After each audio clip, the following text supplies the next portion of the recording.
Começa agora o programa Germano Campos Entrevista, sonorização e edição de Alexandre Franco.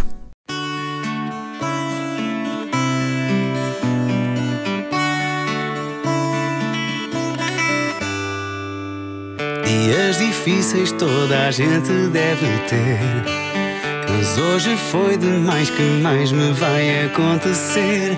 Penso na vida, na sua cor, para que amanhã tudo me corra bem melhor. E canto na na na na na na na na na.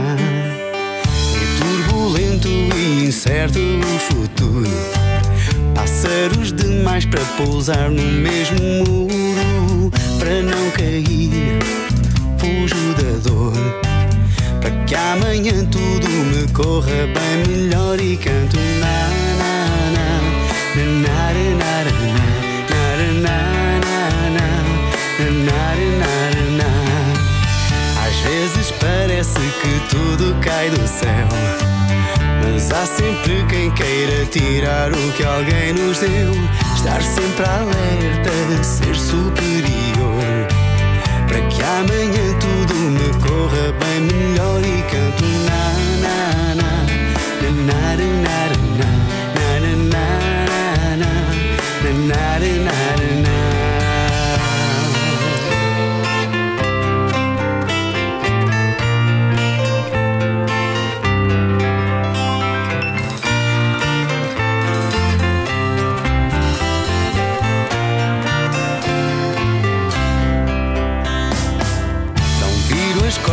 À luta que ainda me espera, afinal de contas a vida é uma quimera.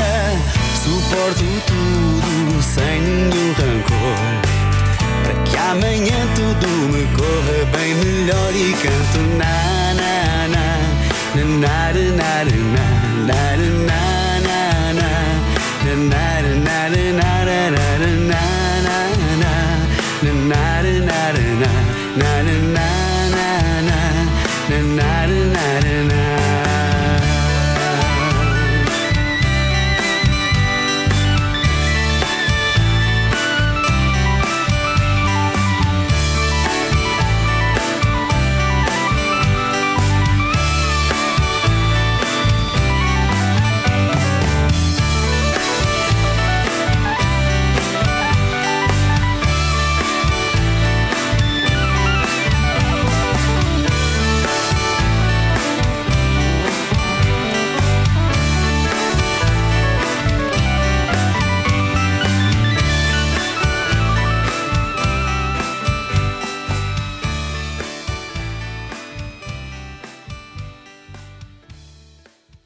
Não é uma situação inédita, mas é rara. E sempre que é positiva, há que realçar e destacar, sobretudo, a coragem e a determinação. Falo daqueles artistas, cantores ou atores, por exemplo, que, tendo conhecido o sucesso em determinado período das suas carreiras, acabam por se afastar, mas regressam ainda com mais força e de cabeça levantada. Falo, neste caso, de Aníbal Henriques, ou apenas Aníbal, outrora conhecido como Henrique, que durante 20 anos fez parte da dupla Ricardo e Henrique. A dupla acabou em 2019 e Aníbal abandonou a música. Mas a força de voltar como cantor e compositor foi maior e em 2022 deu-se o regresso. Depois desta longa introdução, o que é que se pode dizer desta reviravolta na tua vida? Bem-vindo, Aníbal. Olá, Germano. Muito obrigado pelo convite para estar aqui presente e fazer uma entrevista contigo, que és um grande amigo já de longa data, mais uma amigo de longa data, e a acompanhar também esta metamorfose, esta mudança que a minha vida teve assim de súbita, a partir do momento em que eu decidi sair da dupla Ricardo e Henrique e começar um novo trajeto, um novo caminho. Para quem não saiba porque é que a dupla acabou, em que circunstâncias, e porque é que não tentaste logo uma carreira a solo? Porque realmente ainda levou pelo menos uns 2 a 3 anos. Por várias razões. Uma das principais para mim foi a a parte ética. Ou seja, eu não acabei da dupla para pensar num projeto meu. A dupla para mim acabou porque deixou de ter sentido na minha vida. São coisas diferentes. Já não me enquadrava com o género de música, já desde praticamente o início, que não me enquadrava bem a música romântica pura e dura assim. Depois, quando começámos a mudar um bocado o género musical, para ir de acordo com o editor e os interesses, e eu compreendo. O que é que, na tua opinião, estava a falhar? O que estava a falhar para mim é que nós estávamos a fazer mais do mesmo e ir ao sabor do vento e do que é sucesso na altura, fazer parecido, não ter uma identidade própria como foi criada desde o início da dupla Ricardo Henrique, porque a dupla Ricardo Henrique tinha bastante identidade e personalidade, e a partir do momento em que passa a ser mais comercial, perdeu essa identidade toda, deixou de ser uma dupla romântica, passou a ser uma dupla de vários géneros musicais. Sem definição? Sem uma definição. Eu a querer, por um lado, implementar uma mentalidade de criatividade, de originalidade, de fazer diferente, para não ser só mais um. Acho que a dupla já tinha esse peso e essa responsabilidade musical depois de 20 anos já de estar no ativo. Eu acho que há uma responsabilidade musical da nossa parte de darmos sempre mais e melhor. Se vamos regredir. Faz-me lembrar que há várias duplas, e pelo menos existiram várias duplas, algumas já terminaram, mas aquela que continua são os Anjos, talvez por serem irmãos. Isso ajuda muito? Sim, não. O facto de ser família não quer dizer nada. Às vezes, não, quando as coisas até decorrem pior, não é por aí. Eu admiro o trabalho dos Anjos e da longevidade que nós não conseguimos ter enquanto Ricardo Henrique, porque precisamente os Anjos tiveram uma identidade e têm uma identidade que mantêm e preservam desde o início da carreira enquanto Anjos até ao presente data. Continuam com a mesma estrutura, com a mesma equipa que trabalha com eles desde sempre. O Edu, o Critinas, meu amigo, também está com eles desde sempre. Ou seja, respira-se um bom ambiente. O género musical é um género mais eclético, em que apanha muito mais um bocadinho daqui, um bocadinho da acolá. Embora eles também atravessassem o deserto em determinada altura, claro é que aquelas meninas de 12, 13 anos também cresceram com eles. Exatamente. E deixaram de lhes achar graça. Exatamente. Eles próprios tinham 20 anos e agora têm quase 50. Um bocadinho como aquilo que eu acho que deveria de ser como a nossa dupla enquanto Ricardo Henrique, e como dupla romântica voltar à raiz, era o que eu pretendia, ou fazer algo literalmente mais evoluído musicalmente ou mais elaborado, não tão quadrado só porque aquela teoria dos 3, 4 acordes é o suficiente. Isso é que é sucesso, porque fica e martela sempre a mesma acorde e sempre a mesma, e então isso é que é a fórmula do sucesso. Eu acho que nós já tínhamos algum sucesso e nunca tivemos um sucesso estrondoso. Éramos um pouco mediáticos porque nós tivemos um percurso muito limpinho, ou seja, éramos vistos como os bons meninos sempre, só que os meninos cresceram. Não os rebeldes? Não, rebeldes não. Rebeldes, se calhar essa componente fez a diferença. Sim, essa parte da minha rebeldia, ou seja, não era contrariar. Alegada, porque eu queria o bem para a dupla e não o mal. Eu não queria o términos.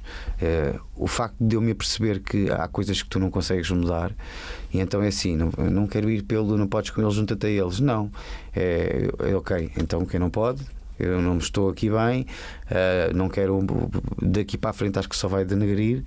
Na minha perspectiva, poderia ser eventualmente bom, se calhar financeiramente, para a estrutura, para a empresa, aquele conceito de continuar, mas para mim deixou de ter sentido.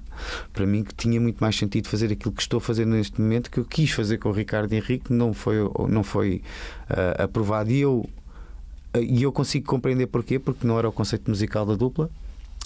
E essa transformação toda também corria riscos. Ou seja, era imposta por terceiros. Havia, exatamente, praticamente imposta, se bem que houve uma altura em que já havia um mútuo respeito e nos permitiam dar as nossas às-chegas.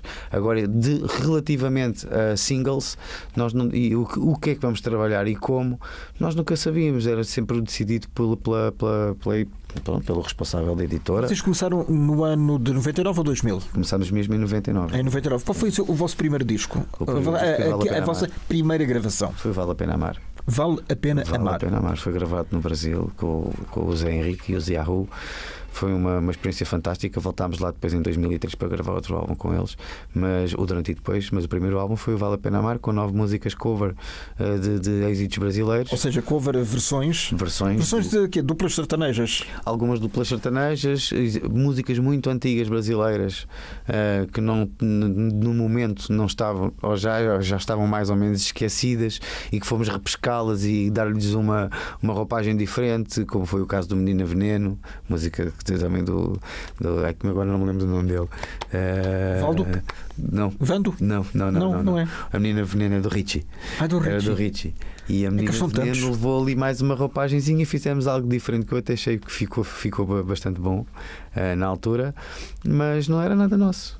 Era tudo covers. E eu, desde muito cedo que escrevo, desde muito cedo que o meu sonho, era transmitir essas mensagens. Desde quando comecei a ser profissional, comecei a sonhar com outras coisas. Não era só com o ser conhecido, ser famoso. Não, era de dar algo realmente positivo às pessoas. Eu tenho esse princípio em mim, não sei porque. Gosto de fazer bem às pessoas, gosto de fazê-las sentir bem com aquilo que eu. Não é, há uma certa vaidade da minha parte, claro, não é que gosto que as pessoas me ouçam a cantar e ouçam aquilo que eu tenho para dizer, mas há uma parte de mim não que vale a pena. Estás a cantar para o boneco. Exatamente. Mas independentemente da qualidade do boneco. Tento ao máximo transmitir boas coisas, boas vibrações, e para quem. Isso é dos Beach Boys.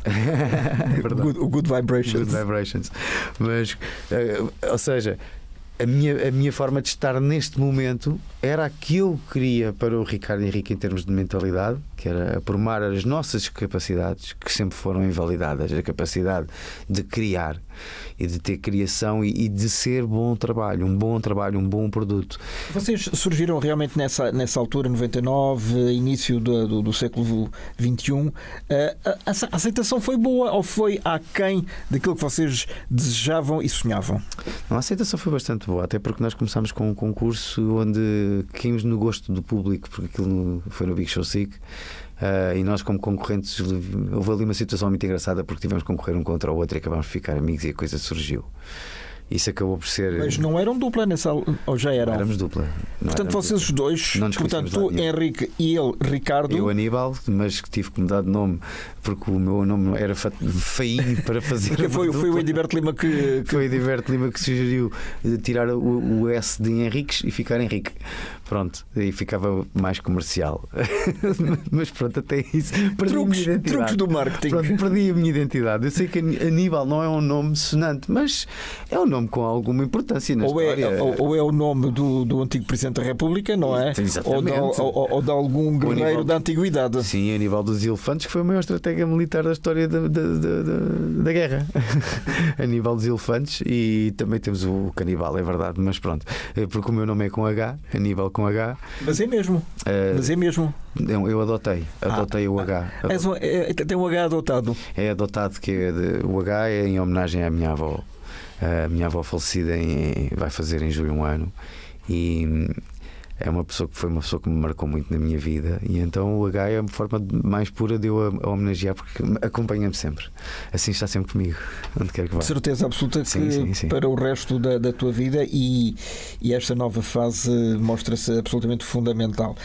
Mas antes de chegarmos então à dupla Ricardo e Henrique e à forma como vocês se conheceram, vamos voltar para trás. Tu tinhas quantos anos nessa altura? Nessa altura eu tinha 23. Então vamos andar uns 20 anos para trás. Aos 13 anos, o que é que aconteceu? Eu, com 3 anos de idade, mal sabia falar, já sabia cantar. E decorava letras assim de um dia para o outro. Sou de uma família de artistas, de fadistas sobretudo. Aliás, acentuadamente, somos todos fadistas. E eu, com 3 anos, comecei a cantar para o público, numa casa de fados, o Cravo, na Venda do Pinheiro, já acompanhado com guitarra e viola. Portanto, ali para os lados de Malveira, sim. Sintra, mais ou menos. Sim, Sintra já mais alargado. É mais Zona Saloia, Torres Vedras. Pronto, pertence mais por aí. E o que é que tu cantavas com 3 anos? Eu cantava com 3 anos. Com voz de roxinol? Eu cantava fados de como o Miúdo da Rua, a Trigueirinha, mas curiosamente o primeiro fado que eu aprendi a cantar foi Os Putos do Carlos do Carmo, com 3 anitos. E ainda eu próprio me impressiono com a com esses pequenos detalhes da minha história que são deliciosos e que pouca gente tem conhecimento deles. Eu já tenho 40 anos de carreira praticamente, ou de música, de carreira não, porque profissionalmente só iniciei em 99. Agora, enquanto músico ou cantor, e já canto há 40 anos. Há 40 anos, parei 2 ou 3 anos por causa do interregno com a minha doença, que na altura, mas... Já lá vamos também perceber o que é que aconteceu. Sim, mas são 40 anos de músicas. A minha primeira turnê internacional foi aos 5. Eu ia, sim, dos 5 para os 6 anos.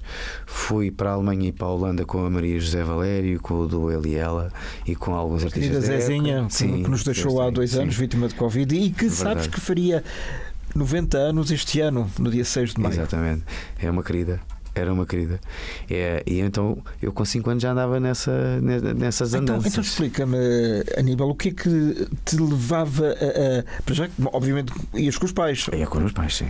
Mas eu gostava. Mas eras a atração mirim, como dizem os brasileiros? Sim, chegou a ser. Ou tinhas o estatuto de Joselito português? Não. Eu estava como... Em 82 não era... Lá está, eu participei à Grande Noite do Fado em 82, já com 6 anos, mas não havia fado infantil. E nenhuma criança tinha concorrido até à... Eu fui a primeira criança a concorrer à Grande Noite do Fado. E a aparecer na casa de imprensa, no Coliseu, com as mãozinhas nos bolsos, na capa do Correio da Manhã e outros jornais da época, a aparecer no Jornal da Noite como uma sensação. E depois daí, ou seja, depois de ter aparecido na RTP e de ter aparecido na televisão e de ter tido algum mediatismo, aí sim começou a ser mais por atração. E aliás, as pessoas achavam interessante ou engraçado ver um miúdo com 4 ou 5 anos a cantar. Portanto, não era muito normal, não era comum. Depois houve mais alguns, claro, assim, mas tão precoce como eu. Não tenho conhecimento na Quem história. É que te apresentou nessa Grande Noite do Fado, lembras-te? Eu lembro-me de ter feito uma entrevista com a Isabel Bahia, para a Gente, para a revista Gente na altura. Lembro-me de andar ao colo com a Maria José Valério. Não me lembro de quem é que apresentou. Lembro-me que foi o Edgar Nogueira na guitarra. E foi grande professor Edgar Nogueira.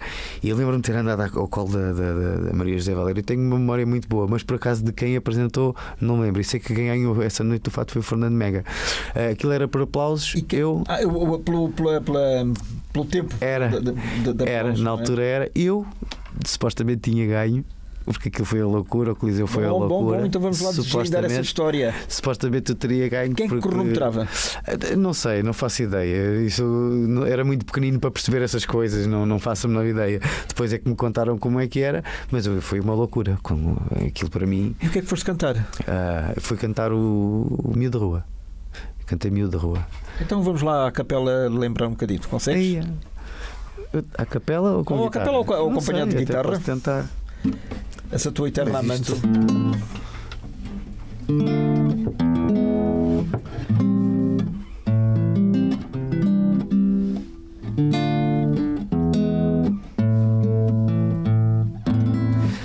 Calção roto, camisa suja,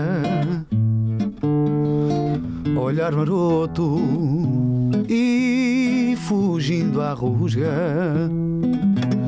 Rouba o que vê e o que pode tirar.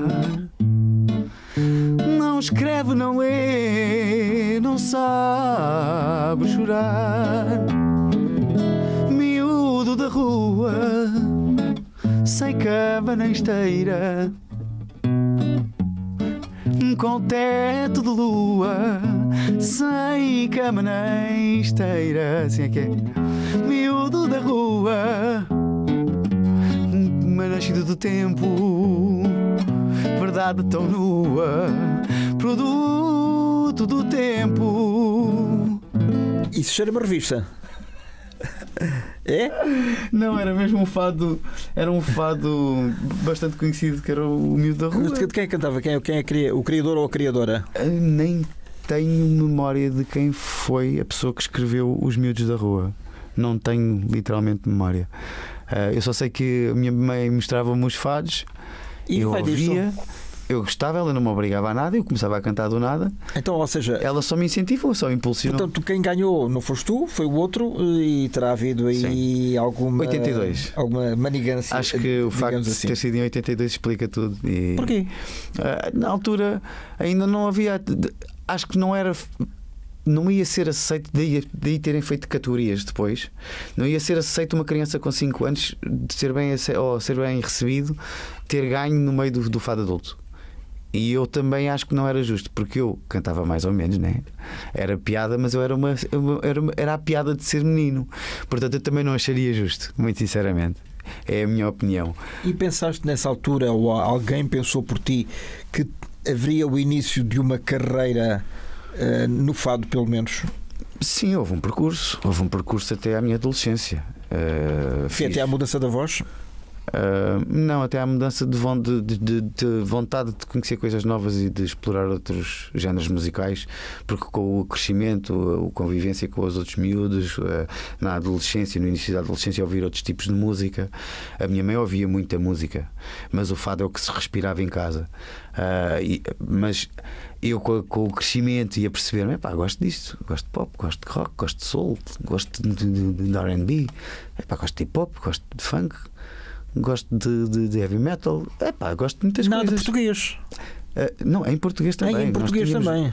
Também. Portanto, tu nasceste, digamos que é o chamado boom do rock português, foi em 81. Exatamente. Acompanhar, tu estavas numa outra linha melódica, mas absorvia surgiste ao mesmo tempo. A minha mãe ouvia muita música, ou seja, eu tive uma boa cultura musical, porque não só eram os estrangeiros como eram em português. Houve um boom de letras boas, de intervenção boa, que eu gostava de ouvir na altura.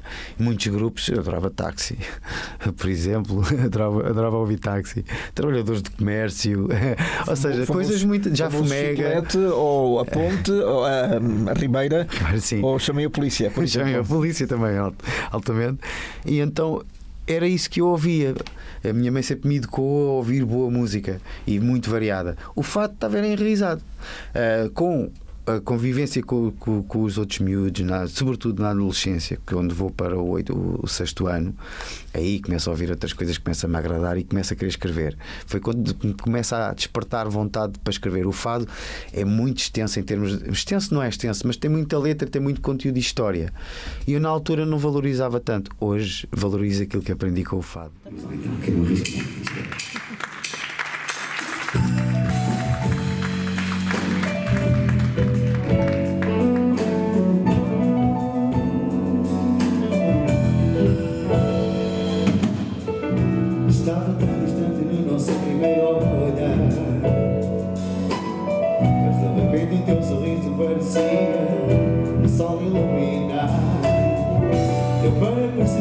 Nós dois fez faísca. Corri atrás de ti, quem não arrisca não petisca. Nunca tive muito jeito na cantiga do bandido. Peguei na tua mão e disse: vem comigo. Sem dar uma palavra, o teu jeito disse tudo.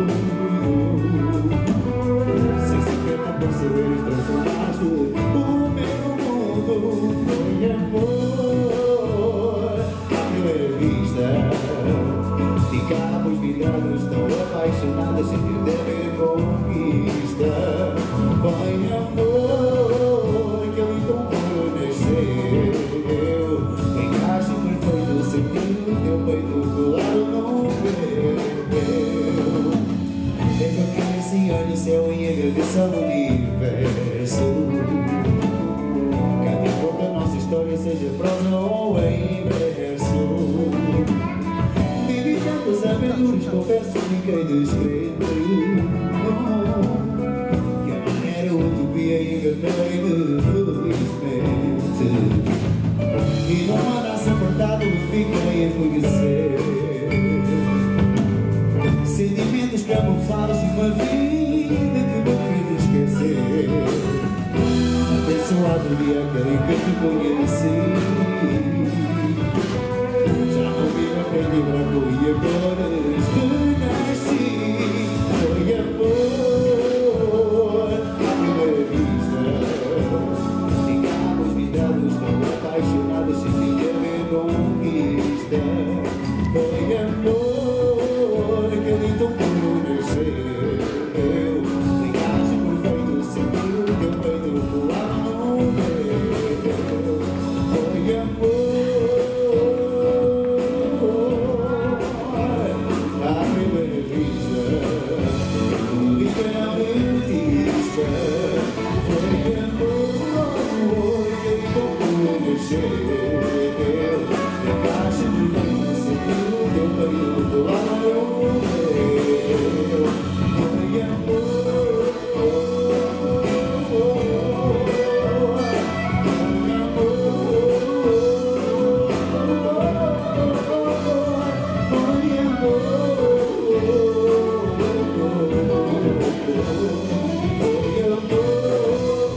idade nessa altura, com o 6º ano, tinhas... Tinha 11 anos. 11 anos já. 11 anos não há maturidade suficiente para perceber o que quer que seja. Eu depois, sim, depois, mais tarde, percebi literalmente que não era o fato que eu queria seguir. Foi a partir dos 14, 15 anos, já tinha montado uma banda de baile. Porque tinhas alguma vergonha ou não?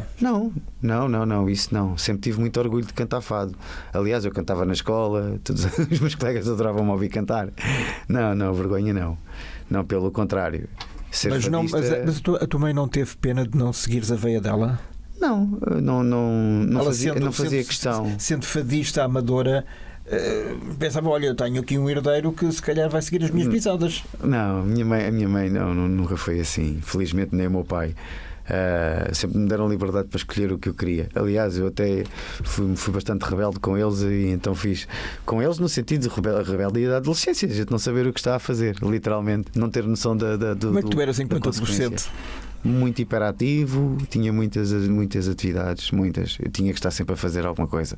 Hiperativo, mas não era da doença, não era hiperativo, tinha que estar sempre a fazer alguma coisa. Eu estava sempre envolvido em tudo o que era desporto na zona e na escola.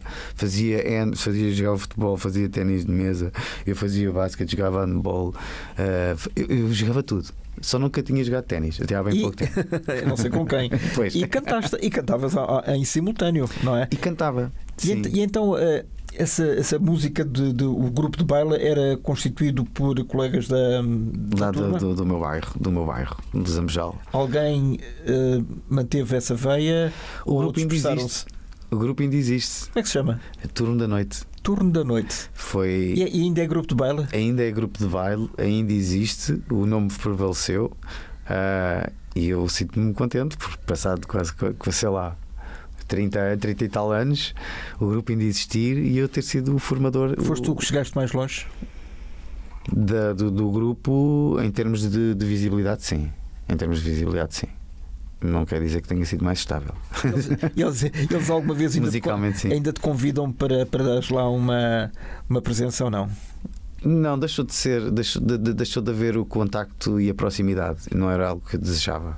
Aliás, não foi, nem sequer foi algo que eu iniciasse esse afastamento. Eu tinha que estar. Tu sabes que antigamente nós tínhamos que nos ausentar para fazer 15 dias de promoção no Norte, 15 dias de promoção no Centro, 15 dias de promoção no Sul, nas rádios locais. A gente deslocava-se. Eu tinha ausências de casa. Deixei de aparecer nos mesmos sítios à mesma hora, para beber o mesmo café, para jogar os mesmos matraquilhos.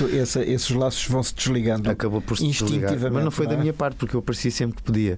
Só que como não aparecia tão a miúdo, então não me puseram de parte, literalmente. E por falar em miúdo, ou a miúda, o facto de cantares dava-te maior visibilidade amorosa ou não? Dava. Amorosa não digo, mas de paixonetas sim, tinha bastantes miúdas atrás de mim. Da altura. Elas por ti ou tu por elas? Não, elas por mim. Eu sempre fui muito, muito envergonhado. Aliás, havia um colega meu no baile, dos bailes, que era o Marco. E é o Marco Mainha, que me dizia, eu vou dizer como ele dizia, pronto, a palavra é feia, mas pronto, este gajo não faz nada, ele só olha para elas.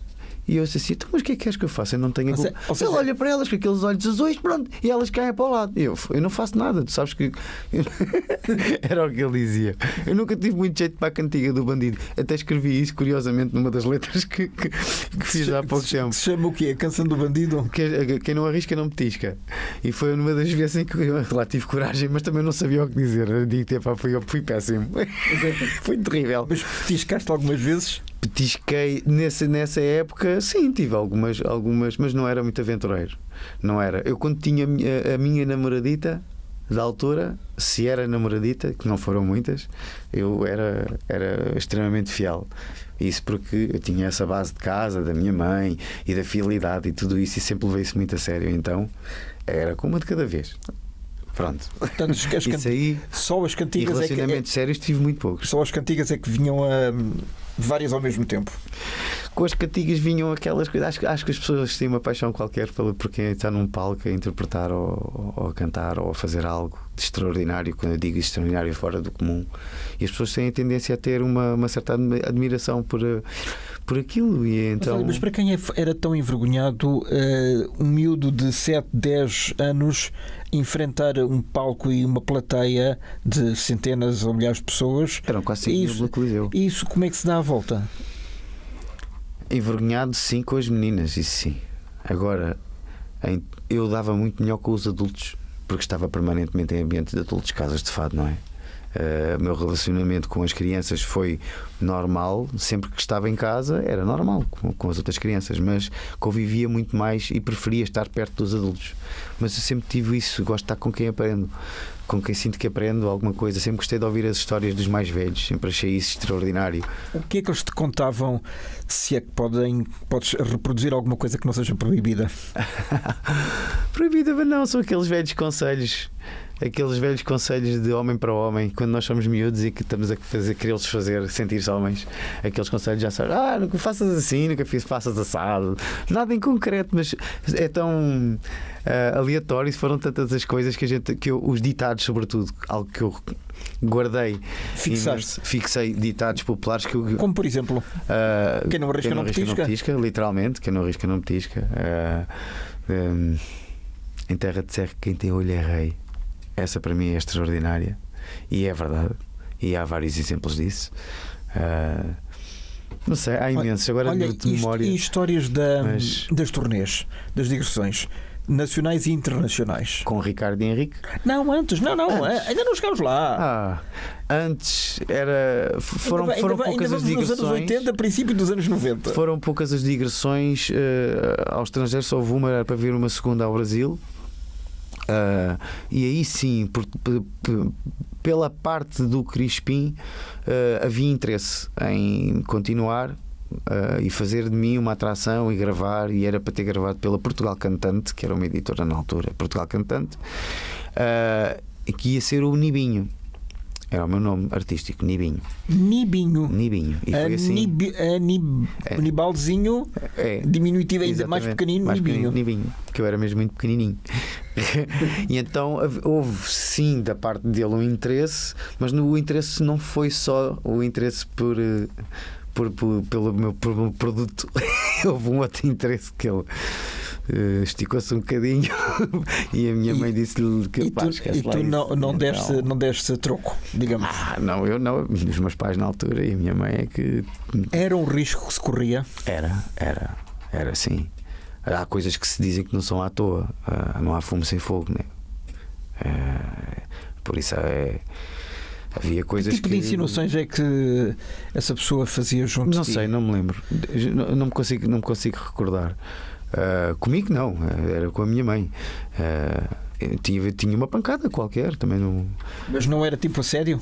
Sim, assediar, sim. E isso foi o caminho. Quando regressámos, a minha mãe disse logo: para o Brasil já não vamos, esquece lá isso, ficamos por aqui, sou muito sériazinha. Ou seja, hoje em dia esse aspecto do menino cantor está muito mais visível, mas na altura era envergonhado, era quase tabu falar disso.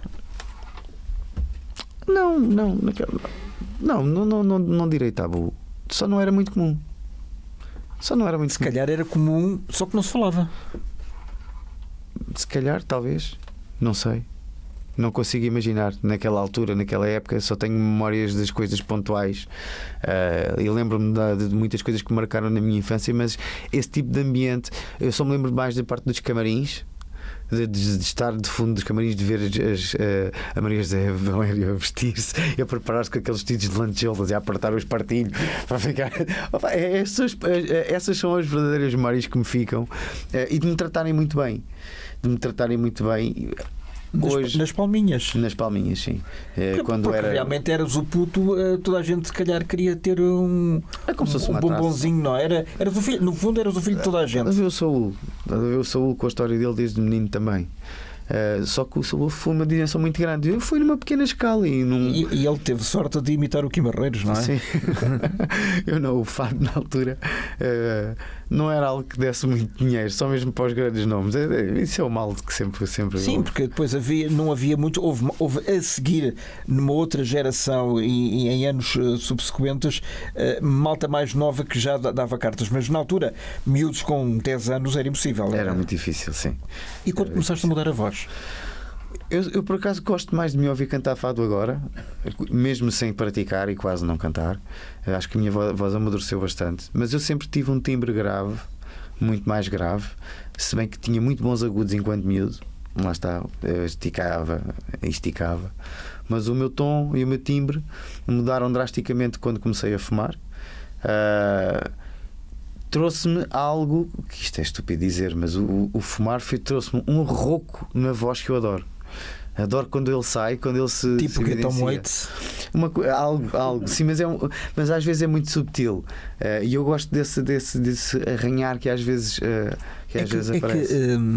Tu precisavas, e todos os artistas precisam, de serem diferentes dos demais, porque ser mais do mesmo sim, não é bom. Há vozes que fazem isso por si só, que são vozes inconfundíveis. Há pessoas que têm nascem com essa capacidade, com esse dom. Há outras que tentam, fazem de outra maneira, ou chamam mais a atenção de outra forma, ou se calhar pela própria imagem, pelo modo de vida. Pronto, as pessoas tentam vender o seu produto à sua maneira. E tu tinhas algum cuidado a investir de uma determinada maneira para ser mais atraente ou não? A minha mãe vestia-me todo de pipizinho, claro, sempre que aqueles foi mais de fatinho, com um suspensóriozito e tal, assim a gato de vez em quando, e não sei o que, para ir cantar fado, claro. Era uma noite de fados, a minha avó me vestia sempre muito espampanante, muito linda, com aqueles vestidos enormes com cheio de lantejoulas. Só para ir ouvir cantar o neto. E cantar, porque a minha avó era semi-profissional, digamos. Só não foi profissional porque a mandou com a mala não sei qual era o locutor na altura, mas foi na emissora nacional. Minha avó foi lá fazer uma entrevista, ele pôs a mão na perninha da minha avó e a minha avó mandou com a mala. Portanto, já nessa altura também. Ou seja, isto é de família.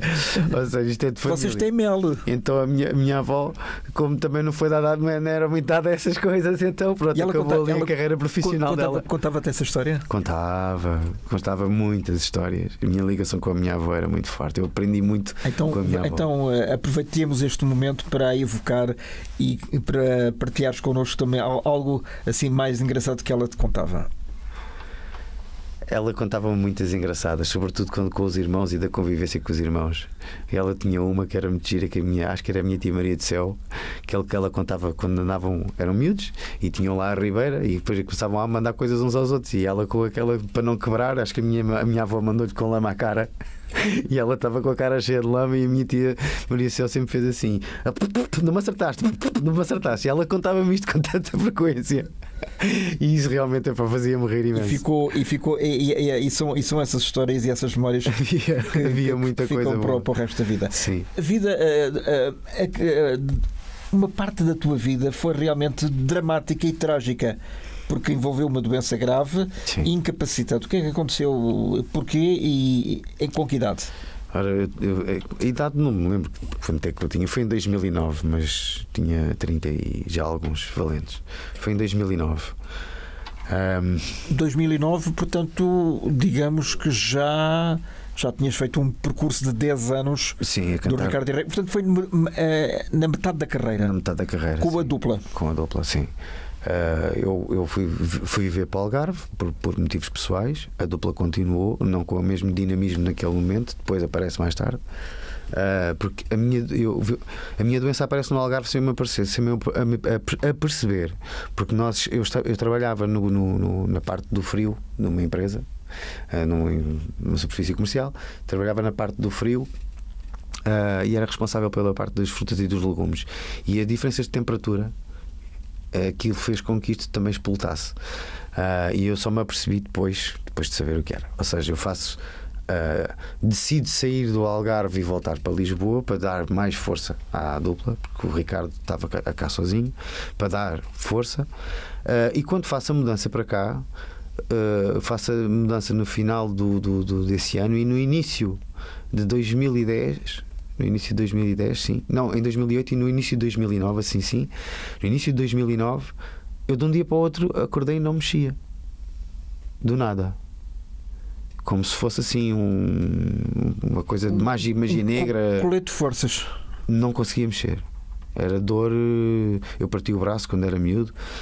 Eu sentia dor, sentia aquela sensação de osso partido em todas as articulações, praticamente. Só as do cotovelo é que eu conseguia mexer. Qual era o diagnóstico? Foi passado 6 meses diagnosticaram-me síndrome de Reiter, que é uma doença nas articulações. A minha família tem vários casos de autoimunes, doenças autoimunes, artrite reumatoide, então, ou seja, isto é da mesma família, não é igual. Ou seja, era hereditário. Mas atribuíste isso também a essas mudanças de temperatura e ao facto do corpo durante horas estar sujeito a temperaturas muito baixas? Exatamente. E sem a devida proteção, seguramente. Não, que eles já eram muito rígidos, mas para entrar no frio, eles até tinham uns coletes para a gente entrar, mas era muito pouco, porque o frio nas Arcas era bastante. E nunca era suficiente. E estávamos no Algarve, verão, mesmo com o ar-condicionado, a loja tinha 600 metros quadrados, estava sempre entupida de gente, era mais calor, o ar-condicionado não estava a fazer nada. E então aquilo atrofiou um bocadinho aqui o meu sistema imunitário. Eu sinto que isso, porque lá está, eu continuo com as mudanças de clima, continua a ser ainda, claro, é crónico, aquilo é para o resto da vida. A solução é fazer muito desporto, mas quando há estas mudanças drásticas de tempo, eu estou mesmo como aos velhinhos com a artrite que dizem: pá, amanhã vai chover. Porque o meu joelho está-me a dar sinal. Exatamente. As articulações começam a inchar. Quanto tempo é que tiveste assim? 2 anos. Cerca de 2 anos para recuperar. 2 anos e quase meio. Mas e nesses 2 anos continuaste a cantar? Continuaste a fazer espetáculos? Nós estávamos parados numa primeira fase. Depois em 2010 eu doente, mas sempre a lutar, né? A gente parou porque não foi só pela minha doença, por várias outras coisas também. Em 2010 voltamos à Editora Espacial. Dá-se uma nova química com a editora. Nós voltamos a tentar a dupla aí que muda o conceito. Aí começa a mudar o conceito para uma coisa mais atual, mais comercial. Dá-se essa mudança em 2010. Isto agora perdi-me um bocadinho nas contas. Em 2010 é que eu caio. Fiz alguns. Não foi espetáculos, foi televisões. Lá está, eu não fiz espetáculo fiz 1 ou 2 ainda com a doença, mas televisões sim. Televisões em 2010 eu ainda estava com episódios de franca dor, muito complicada de aguentar. Há uma em concreto que foi em Elvas para uma outra emissora, para uma televisão, foi um programa em que eu estava, não me conseguia quase mexer, Germano, juro-te. Aquilo foi tão doloroso, e ter que atravessar aquele corredor até ao palco, aquilo era o ar livre, cantar naquele palco, passar pelas pessoas, as fotografias, as pessoas a mexerem-me, a tocarem-me, aquilo a doer-me horrores. Eu, quando cheguei à parte de trás, aquilo era numa igreja, aquilo foi em Elvas, tinha lá a parte daí para uma igreja, e foi aí, nos fundos daquele cantinho onde eu me fechei, meti mais uma vez uma toalha na boca e gritei de dor. Foi terrível. E isso aconteceu mais 1 ou 2 vezes. Houve um espetáculo em concreto que foi péssimo. Foi terrível. Mas enquanto Ricardo Henrique, porém, fazia bailes numa banda que era a Banda Demais, para ganhar mais algum dinheirinho, não é? Porque a minha vida financeiramente foi sempre muito, muito fraquinha. Ganhava mais algum dinheirinho. Na banda Demais eu tive episódios de muita dor, mas tinha que fazer. Tinha que ganhar dinheiro, tinha que trabalhar. Ainda cheguei a carregar também caminhões, descarregar caminhões à noite com dor. Ou seja, tudo o que implicava trabalho braçal. Sim. E mais não o atendimento ao público. Porque mas é engraçado que acho que, apesar de muitos cantores e atores dizerem exatamente o contrário e colocarem o dedo na ferida de que é preciso poupar, não é preciso esbanjar nem gastar mais do que aquilo que se pode, as pessoas acham que vocês têm uma vida muito glamourosa, que é só dinheiro em caixa e que realmente tem tudo aquilo que podem ter acesso, o que o dinheiro permite. Não é assim. Eventualmente há casos desses, sim, mas lá está. É como no futebol, nem todos ganham como o Ronaldo. E há aqueles que a gente baixa, mesmo na primeira divisão, tens aqueles jogadores que se jogam ou no Famalicão ou noutras equipas em que é astronómica a diferença, em que ganham tostões, não é? E se têm uma lesão, ficam sem profissão. É um bocado por aí. Também há a dimensão artística, há o nome. E há certos nomes que sim conseguem fazer uma vida estável. Não digo que esbanjem muito dinheiro, mas ou que ou que mostrem sinais de riqueza exterior, nem toda a gente vive da mesma maneira, pronto. Mas sim, há pessoas que conseguem e conseguiram através dos direitos de autor, depois isso também é outra guerra. Há a luta pelos direitos de autor, pelo dinheiro que se ganha, e isso, por isso é que o nosso mercado é muito pequenininho e só fica para meia dúzia para meia dúzia dos mais privilegiados. Exatamente. Quando começaste a ganhar, tu quando começaste a fazer as turnês com 5, 6, 7, 8 anos, pagavam-te? Sim, mas não eram valores de artista, era a minha família já, quem recebia, a regra geral, era a minha avó é que era a semi-profissional, e então ela é que ganhava. Mas tu ajudavas em casa, uma vez que disseste que sempre tiveste uma vida com alguma dificuldade. Sim, assim, sempre que passava depois para ir para o pé da minha mãe, havia sempre alguém que me chamava e que me punha uma notinha no bolso. Portanto, eu ganhava o meu cachê à minha maneira. Portanto, isso faz-me lembrar, os tripas metem na cuequinha e me punham no bolsinho. No bolso. E eu depois chegava à minha mãe e fazia assim: está aqui. E era alguma coisa que se visse ou não? Não, claro que não. Era para comprar uns repoussaditos e pouco mais. Mas a minha mãe, nesse sentido, nunca foi a intenção de fazer dinheiro com a minha pessoa. Era porque eu gostava. Era só mesmo porque eu gostava de cantar e gostava de ser, naquela altura, enquanto miúdo, gostava de ser o centro das atenções. E voltemos então ao Big Show Sick. Em que ano é que isso exatamente foi? O Big Show Sick foi em 99. Em 99? Em 99. O que é que te levou a concorrer eu não queria para esse programa mítico? Eu não queria ter ido. Dos primórdios da SIC. Há coisas que têm que ser. Eu não queria ter ido. Eu trabalhava na CME na altura, era chefe de equipa. CME era uma empresa de telecomunicações, e andava no terreno, era chefe de equipa a fazer a manutenção dos armários da TV Cabo, dos amplificadores. Então, não tinha nada a ver com música. Não, mas a música eu cantava na mesma, tinha a minha banda de baile, cantava na mesma, e bastante. Só que pronto, não era nada profissional, era ao nível do baile. E depois estava satisfeito com aquilo, era feliz ali com aquela malta, e já o sonho de fazer coisas minhas já tinha desvanecido naquele momento. Hoje tenho uma mentalidade diferente, penso ao contrário, mas naquele momento perdi a esperança e do género, ok, sou feliz a cantar em cima do palco com os meus amigos e chega. Bem, era apenas uma creche. Então como é que foste lá parar? Eu fui lá parar porque foi o meu colega. Alguém foi por ti? Não, foi o meu colega, o Alex, que era o meu colega de equipa, que me disse: não, então tu foste fazer as audições. Eu tinha saído de um baile numa madrugada no Cais S, estavam lá as pessoas que contactaram do Big Show Sick, disseram: aparece lá no dia X para fazer a prova. Então a produção estava à coca e se calhar ia a determinados locais para ver. Exatamente. Potenciais. Estava lá eu e o Ricardo nesse dia, nessa noite estávamos lá os dois. Mas e não nos conhecíamos de lado nenhum. E o que é que ele estava a fazer, o Ricardo? Ele também estava a cantar lá karaoke. Eu tinha ido lá só com a malta da banda do baile, tínhamos ido de um baile e fomos para lá. Ele estava a cantar karaoke, tu estavas. E depois havia por entretenimento. Havia uma garrafita de whisky para quem ganhasse. Então eles inscreveram-me logo, os meus colegas inscreveram para eu cantar. E pronto, nem me lembro quem ganha, sinceramente, também não interessa. Mas foi assim que eu conheci o Ricardo, o primeiro contacto que tive com o Ricardo. Tiveste os copos? Não, eu não bebia. Eu não bebia. E ele também não. E ele também, curiosamente, também não bebia. Mas foi ali o primeiro contacto. Depois. Mas não aconteceu nada. Não aconteceu nada.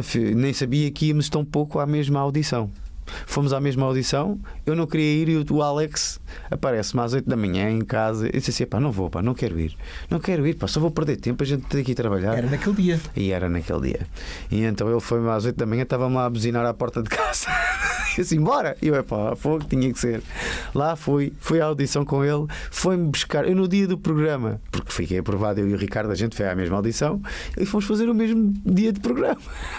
No Cantor Caloiro.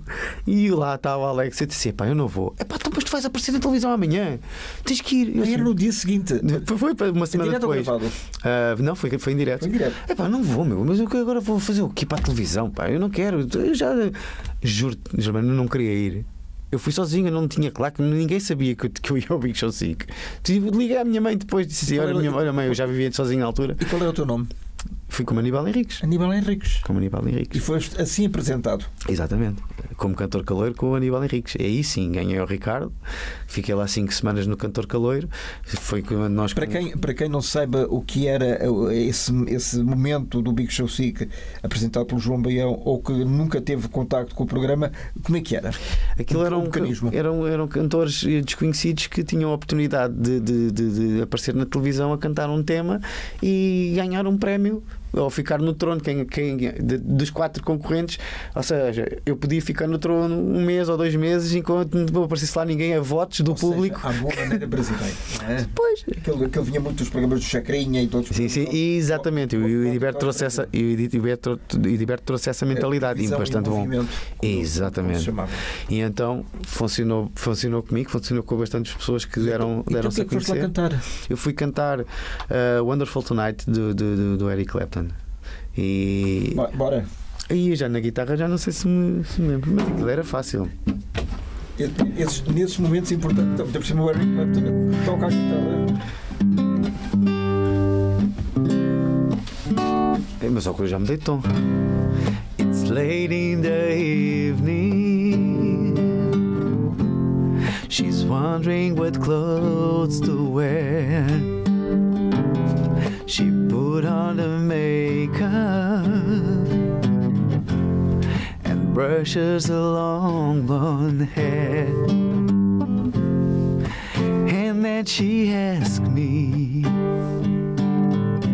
do I look alright? And I say yes, you look wonderful tonight.